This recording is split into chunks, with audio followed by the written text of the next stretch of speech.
Hello, everyone. This is MMA Interesting Prospects podcast. Today, our guest is Joash Walkins, who will fight on Unified MMA 63, September 26. Hello, Joash. How are you? Hi, I'm fine. Hello to all the fans out there. Joash Honey Badger Walkins. And actually, in just few days, you will have another big fight. It will be another fight in Unified MMA. So, if you can tell me, how do you feel right now, like few days before this fight? Oh, I'm feeling great. I'm just grateful for another opportunity to, go out there on a big stage and put on another excellent performance. I'm ecstatic. I can't wait. And actually, your opponent is he's undefeated. He definitely has less experience than you because you are a really experienced fighter. But about your opponent, did you have any chance to watch maybe some fights, maybe some like highlights of his career? Yeah, I study all his fights that is there on the internet. He's a great fighter, by the way. He's a great wrestler. He's young, he's strong, he's a big guy. He's a great striker also. So, we are definitely going out there to put on a show. But I have a hit on his head. My coach told me I need to get the finishes now because the judges over here, they're definitely not on my side, and that is what I've been training with in mind. And I'm gonna definitely go out there and get the finish. I'm gonna put him to sleep. And actually, in your last fight against Jake, it was a moment in a second round that you were close to finish the fight. So I think that with also with your abilities, because you have five knockouts and three submissions, you definitely can hurt and finish your opponent.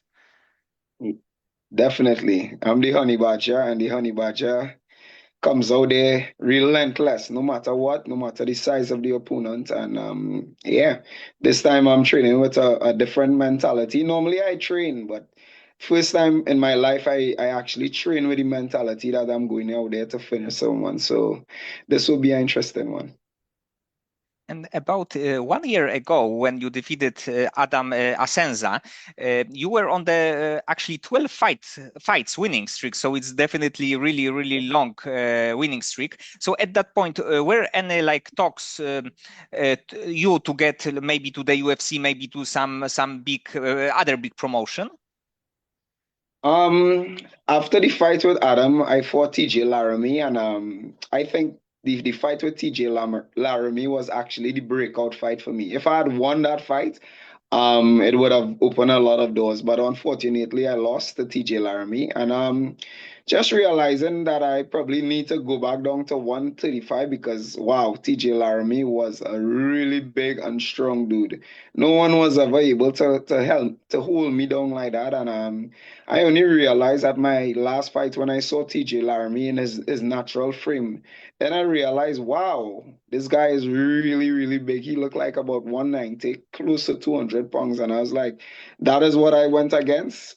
I probably need to get out of 145 and go back to 135. But I've been asking Unify for 135 fights. Unfortunately, I had to take a 145 fight again, but me being the honey badger, I turned down no, no opportunities. Whatever opportunities on the table, 135, 145, or 155, I'll take it. So that is exactly what went on. And actually, you had quite a long break in your career. It was from 2018 to 2023. So was it a like planned thing to have this kind of break, or was it like reason like maybe injuries, maybe a reason like this? What, the break you're talking about? Yes, you had a break in your career for a few Yeah. years. So actually, that was during COVID time. So I fought in 2018. That was my last fight, and COVID came. And with COVID coming around, I had fights and the fights just canceled and I wasn't getting a fight and stuff like that. So it took me a really long time to get back into it. And it was circumstances beyond my control. I had no control over it. Fights were canceling.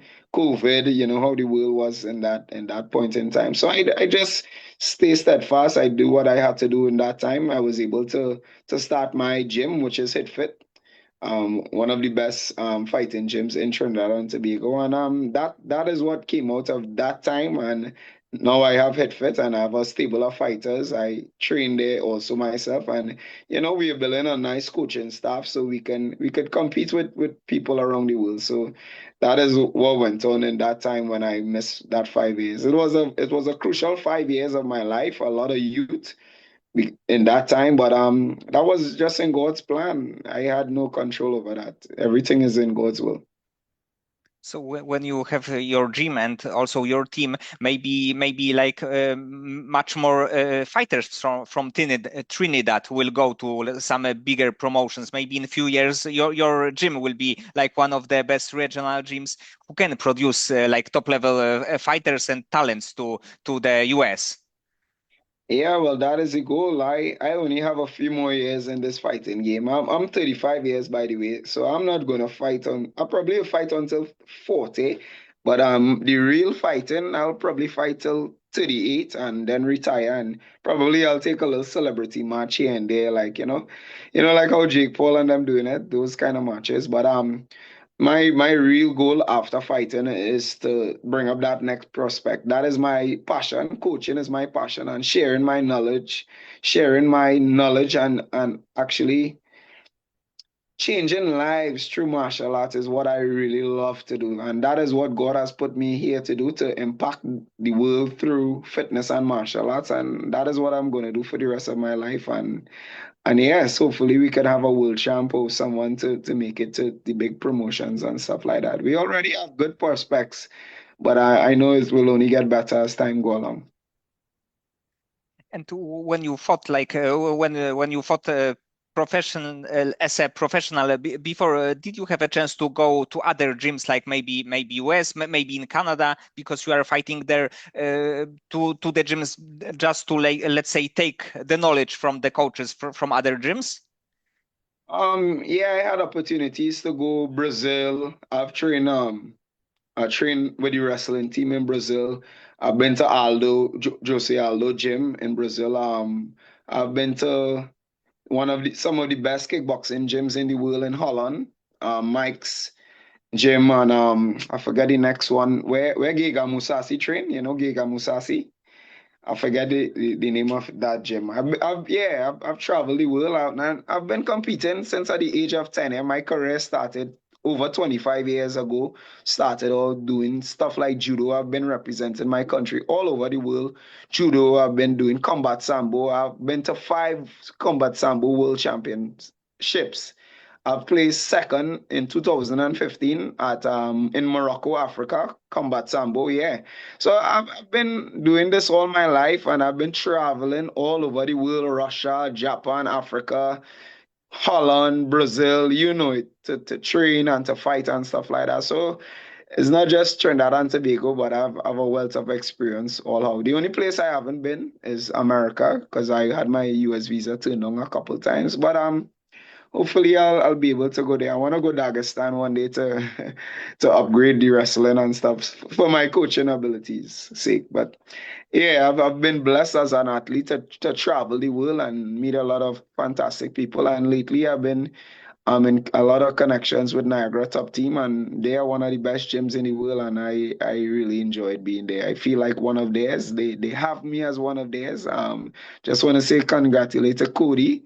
Congratulations to Cody. He's one of my training partners at Niagara Top Team. He just made it to the UFC through Dana White Contender Series, and yeah, I've been blessed as an athlete. Yes, so you are definitely like a true veteran of the game. And actually on YouTube there are like some of your fights from Sambo, and I think that actually from 2015. So it was a long time ago, and even at that point you fought in the championship. So it's like definitely super impressive. Yeah. Uh, I've been around for a long time, so and I'm gonna bring all that experience with me this weekend and show. I'm gonna go out there and definitely put on a show. As I said, I have a hit on his head to finish the fight, so I'm going in there to finish the fight. And overall, like watching your fights, I think that you are like really good striker. So in this fight, would you, if you can pick, would you prefer to knock opponent out, not like submit him? Well, I'm a all-rounder. I'm a grappler. I'm a wrestler. I'm a judoka. I'm a sambo player. I'm a boxer, kickboxer. Um, I don't know. When I came over to Canada, I showed a lot more of my striking. For some reason, it happened that way. But if you go back to most of my fights, you'll see me taking guys down and mauling them on the ground. So wherever the fight go, I'm going to show the full force of mixed martial arts inside there. I think that'll give me the best chance of winning.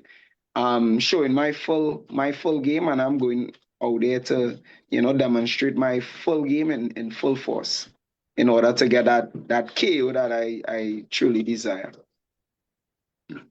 And who is your favorite fighter, maybe from the UFC, favorite fighter to watch? Um, John Jones, favorite fighter, John Jones, Max Holloway fighters. Yeah. But Ilia Topuria lately has been on my radar. I kind of like his style, and I really like his composure and how he's well-rounded and stuff like that. But I look up to different fighters for different things, like Khabib and Islam for their grappling and stuff like that. So I have quite a few favorite fighters, but the true favorite fighter is between Max Holloway and John Jones. And were you a little bit sad that John Jones against Tom Aspinall will not happen, at least at this moment? Mhm. Yeah, well, it's unfortunate for the fans that it was unable to happen. Hopefully, with the White House card, I don't know what it have in store for us, but I think with the White House card, something may be brewing. Yes, the White House card has to be big, like all of the big names, because it's probably will be the biggest show ever in all of like MMA. Definitely, I think it will be one of the biggest. Okay, Josh, so many thanks for the time and for conversation. I'm really excited about this fight, and of course, I think that with your abilities, you will be super dangerous in this fight, and maybe the knockout will happen. Hi, Yes, hello, hi. hello. Yeah, so yeah, I'm coming out there in full force, with bad intentions, and I'm definitely gonna put the hurt on this guy. And my hands are the best right now. I've been working with Renal Cox. Shout out to Renal Cox. Shout out to OC Fitness, Island Parada, Gracie Jiu Jitsu, Hit Fit, all my training partners, all my sponsors. Shout out to all of them. Thank you for being by my side. But I'm going out there to make a statement, and I'm going out there to make a run. I'm going to knock out about 3 or 4 guys. Get a Dana White contender series, make it to the UFC, and then ride off into the sunset.